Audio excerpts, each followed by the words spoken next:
আব্দুস সাত্তার এধি 47-এ দেশভাগের সময় ভারত ছেড়ে চলে যান পাকিস্তানের করাচিতে। নতুন দেশে এসে দেখেন হাজারো শরণার্থী, অসহায় দরিদ্র মানুষ এবং পরিবার, যাদের পাশে দাঁড়ানোর কেউই নেই। বিষয়টি তার মনে নাড়া দেয়। এক পর্যায়ে ছোট্ট একটা ঘর ভাড়া নিয়ে সেখান থেকে বিনামূল্যে চিকিৎসা সেবা এবং ওষুধ দিতে শুরু করেন। সেই ছোট উদ্যোগটি পরবর্তীতে পরিণত হয় এধি ফাউন্ডেশনে। আজ এটি পৃথিবীর অন্যতম বৃহৎ বেসরকারি অ্যাম্বুলেন্স নেটওয়ার্ক সার্ভিস। কিন্তু শুরুতে তার কাছে ছিল না বড় কোনো ফান্ড, পাশে ছিল না বড় কোনো প্রতিষ্ঠান, কোনো নিশ্চয়তা। ছিল শুধু একটা ছোট্ট ঘর, তাতে একটা ছোট্ট টেবিল আর একটা বিশ্বাস, আল্লাহ আছেন, ভালো কাজে নিশ্চয়ই তিনি সহায়তা করবেন। পরবর্তীতে মানুষ তাকে জিজ্ঞেস করত, আপনি এত বড় কাজ করলেন কিভাবে? এধি উত্তর দিতেন, আমি কাজ শুরু করি, আল্লাহ পথ খুলে দেন। একটু ভাবুন, তিনি যদি বসে বসে ভবিষ্যৎ নিয়ে চিন্তা করতেন, হবে তো, পারবো তো, কি হবে সামনে, তাহলে কি তিনি শুরু করতে পারতেন? পারতেন না। আমাদের বেশিরভাগ মানুষ ঠিক এখানেই আটকে যায়। আমরা শুরু করার আগেই ভবিষ্যৎ নিয়ে দুশ্চিন্তা শুরু করি। রাতের ঘুম হারাম হয়ে যায়। মাথার ভিতর একটার পর একটা চিন্তা, যদি ব্যর্থ হই, যদি সবকিছু ভেঙে যায়, যদি ভবিষ্যৎটা খারাপ হয়। আজ রামাদানের দ্বিতীয় দিনে চলুন কুরআনের আলোকে দেখি এই ভয় আর দুশ্চিন্তা নিয়ে আল্লাহ কি বলেছেন।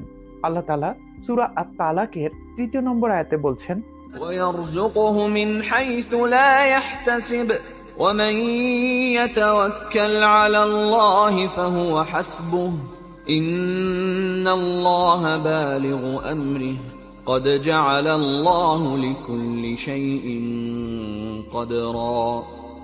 আর এই আয়াতটি সরাসরি অনুবাদ করলে দাঁড়ায়, এবং তিনি তাকে তার ধারণাতীত উৎস হতে দান করবেন রিজিক। আর যে ব্যক্তি আল্লাহর ওপর তাওয়াক্কুল করে তার জন্য আল্লাহই যথেষ্ট। আল্লাহ তার ইচ্ছা পূরণ করবেনই।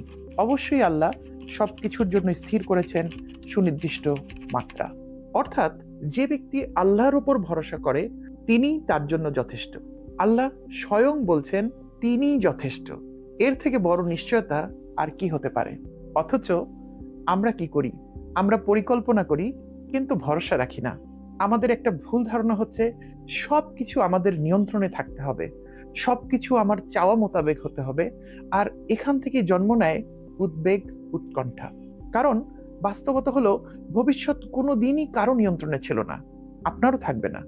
দুশ্চিন্তার আসল কারণ ঘটনাটা না, কারণ হচ্ছে নিয়ন্ত্রণের ভ্রম। আমরা যা নিয়ন্ত্রণ করতে পারি না সেটাকে নিয়ন্ত্রণ করতে চাই, আর তাতেই মন ক্লান্ত হয়ে পড়ে। কুরআন আমাদের এক অসাধারণ ভারসাম্য শেখায়, চেষ্টা করো আর আল্লাহর উপর ভরসা রাখো। আর এ কারণেই চেষ্টা আর তাওয়াক্কুল একসাথে হলেই আসে প্রকৃত শান্তি। একটু নিজেকে জিজ্ঞেস করুন, আমি এখন যেগুলো নিয়ে চিন্তা করছি তার কতটা আমার নিয়ন্ত্রণে আর কতটা আমার নিয়ন্ত্রণের বাইরে?